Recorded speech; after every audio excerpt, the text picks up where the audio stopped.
আমাদেরকে ডক্টর ইউনূস বলছে যে পুনর্বাসন করা হবে, জাতীয় বীর হিসাবে ঘোষণা করা হয়েছে। তাহলে আমাদের দুইটা কাজ করে দেখ, আমাদের একটা সনদ দিয়ে দেখ, আমাদের চিকিৎসাটার সনদটা দেখ।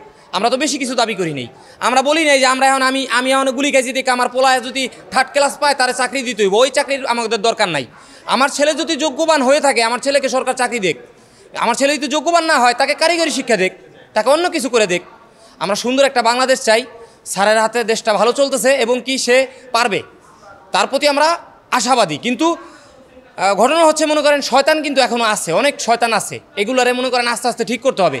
কিন্তু আমাদেরকে নিয়ে যদি এইভাবে বলে যে 1 লাখ টাকা দিছি তোমাদের, তোমরা এখন পর্যন্ত যাও না কেন, তোমাদের আর কি করবে, এইরকম খোটাও আমাদের দেয়। এটা কি কাম্য বলেন?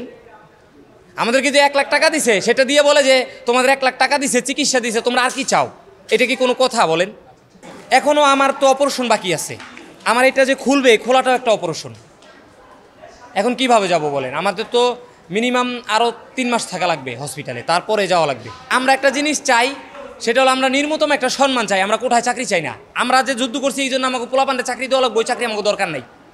আমাদের একটা সম্মান দেখ, আমাদের একটা ডক্টর ইউনূস স্যারের সিগনেচারের একটা সনদ আমাদের দিয়ে দেখ, যে স্যার থাকাকালীন অবস্থায় স্যারকে আমরা যে বসাইছিলাম, রাষ্ট্রীয় ক্ষমতায় স্যারকে আমরা বসাইছি, এই স্বীকৃতিটুকু আমাদের শুধু দিয়ে দেখ।